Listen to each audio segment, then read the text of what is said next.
From mutual dependence to obsolescence, the future of labor in an AI-driven economy.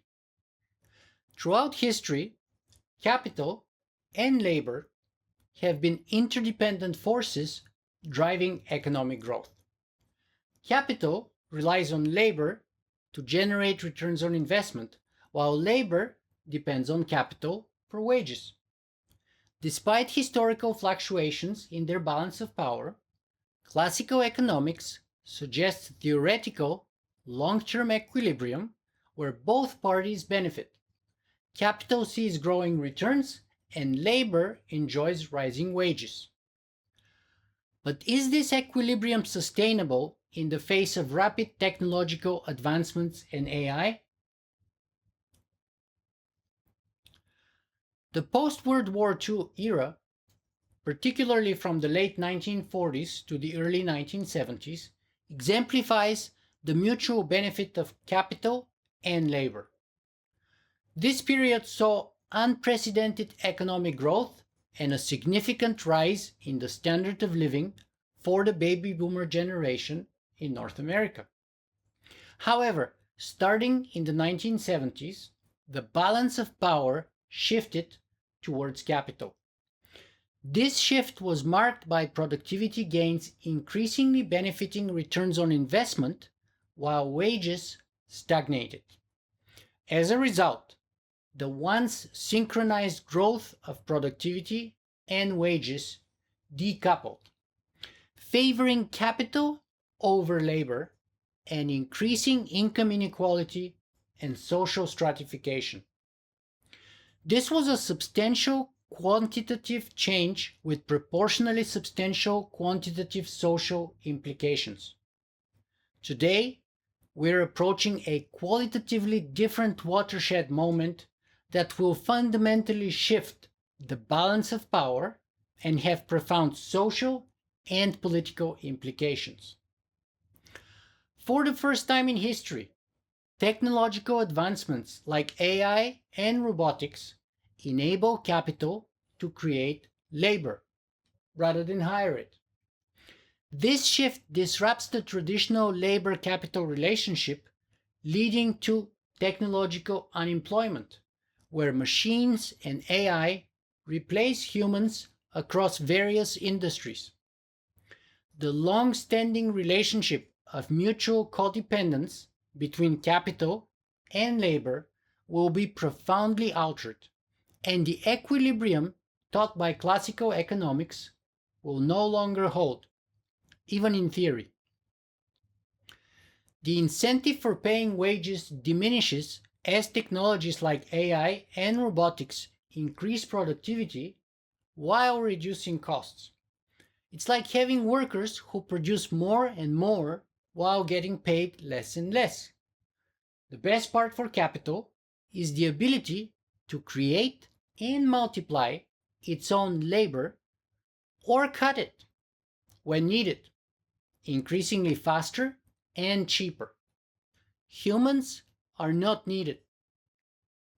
Some argue we have heard similar Luddite concerns before, and historically, technological advances have worked out for the better.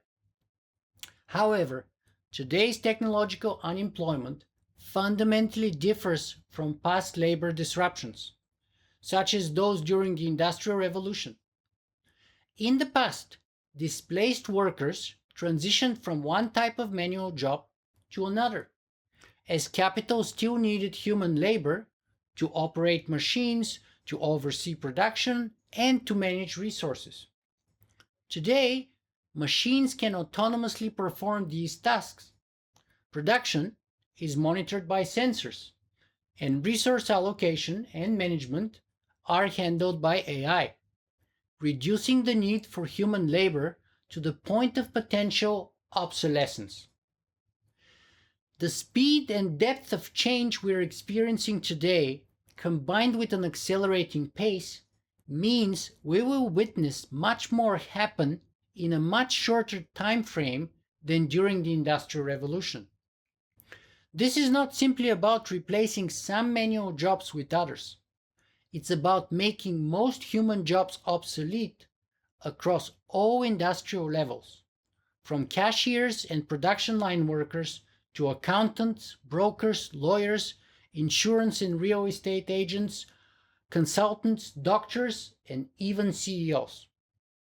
Such a fundamental change occurring over a few decades will have revolutionary political and social implications, similar to how the Industrial Revolution spawned various social movements, uprisings, and political revolutions. Historian Yuval Harari predicts that the AI revolution will give rise to a useless class, much like the Industrial Revolution created the working class. This new class will consist of individuals who are not merely unemployed, but unemployable, posing significant social and political challenges. In the past, capital had incentives to preserve labor, as it could not operate without it. While exploitation was common, outright elimination of workers was not economically viable. However, with the advent of machine labor, human workers become obsolete, removing economic incentives to treat them humanely. This could lead to severe consequences, particularly if displaced workers resort to political organization, sabotage, or destruction of property, as seen during periods of mass unemployment. Historically, soldiers were required to suppress dissent and enforce order, and their loyalty was secured through payment. If soldiers went unpaid, regimes often fell. Soldiers, like workers, are another form of human labor.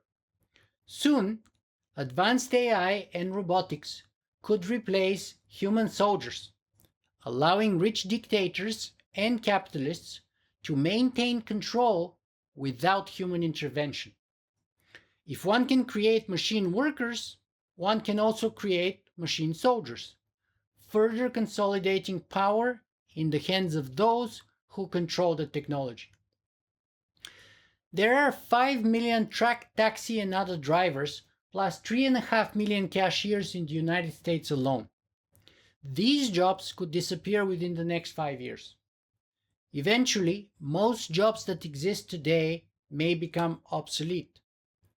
Retraining the unemployed is unlikely to be effective, as we cannot predict the jobs of the future. Even if we could, by the time retraining of humans is complete, those jobs would likely be taken by robots and AI, which are cheaper and faster to train. The impending wave of technological unemployment could lead to two vastly different outcomes: a useless class, or, for the first time in history, a free class, liberated from the necessity of work and able to pursue creative and leisurely activities. The path we take will depend largely on the actions of major corporations and their willingness to adapt to or resist these changes. The future of labor and capital is at a critical juncture. The decisions made by corporations and policymakers today will determine whether we face a dystopian future of mass unemployment or a new era of unprecedented freedom and creativity. Will capital fight to preserve the status quo, or will it embrace the potential of a world where humans are liberated from traditional labor? Our choices will shape the social, political, and economic landscape for generations to come.